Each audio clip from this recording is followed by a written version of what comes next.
Hi, I'm Amanda. Do you think gender pay gap isn't an issue? If so, you're wrong. It could be affecting you and you may not even know it. You could have been losing years off your retirement. You could have been living in better conditions if this wasn't an issue. So what can we do to fix it? How did this become so bad of an issue in the first place? You may not even know it, but most of our states only have moderate equal pay laws, while 2 states don't have any equal pay laws. Those 2 states are Mississippi and Alabama. Mississippi ranking 45th, and Alabama ranking 48th from least to greatest pay gaps. Those 2 states are some of the lowest ranked in the nation. Hello, I'm Tyson. As most people know, mostly women struggle with gender pay gap. One exception to this, though, is in wholesale and retail buyers. Women's earnings are approximately $45,000 over a year, while men earn approximately $42,000 a year. In professions such as a surgeon, you have to go to college for many years. Once you finally get to that job position, if you're a woman, you get paid approximately $172,000 a year. If you're a man, you get paid approximately $243,000 a year.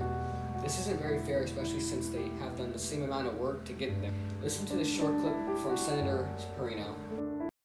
As we seek to build the 21st century workforce, more than 73 million working women are at a disadvantage because of pay inequity and other barriers based on gender. While we have come a ways from the days of overt pay discriminations, such as in the 1930s when the federal government, no less, required women to be paid 25% less than their male counterparts, the pay gap exists, persists. The next clip explains how most issues with gender pay gap aren't just because of days out of the workspace. For example, or to care for aging family members. And so, the argument that I hear a lot is women just choose to do things that result in lower pay. But my argument there is that even when you control for all of those factors, time out of the labor force, occupation, what someone majors in, whether or not they choose a job that has flexibility and work-friendly benefits, we still see a wage gap between men and women. As explained, the gap is still there after accounting for days out of the workspace. We decided to interview the head of lower school in our school. We also interviewed the head of middle school. I pulled a few key parts from both of their interviews. Take a listen to Dr. Mahone. Men, or the men are leading it. I have experienced where I'll have an idea and I'll say it out loud. And it feels like no one hears it until a man in the room will say the exact same thing I just said, and then they get credit for it.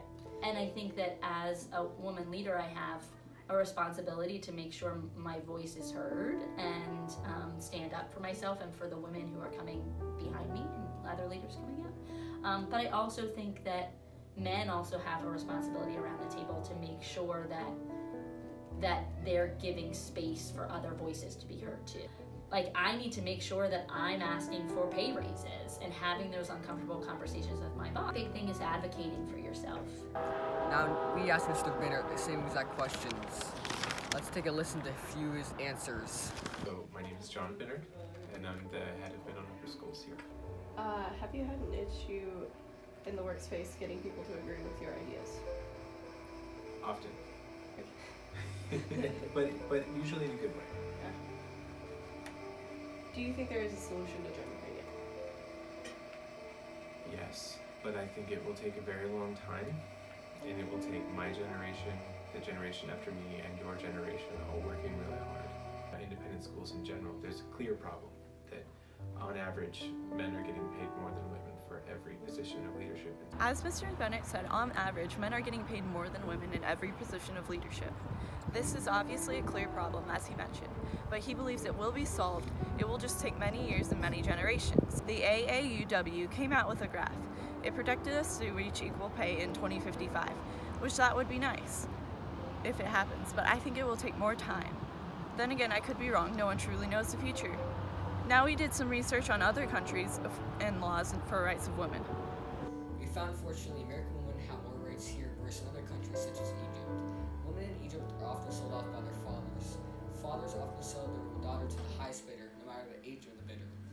While Egypt is trying to include women in the workspace, some men refuse to let their wife or wives work, and the woman must listen or else there will be consequences. Even if they do have an opportunity to work, they will often experience harassment in the workspace and wage gap. Actors also face extreme wage gap. Patricia Arquette was an Oscar winner who promoted equal rights. She talked about this in her short speech from 2015.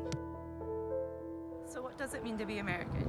It means to work towards equal pay for men and women to be equals in the future. It also means to have the freedom of speech, which is something we often take for granted.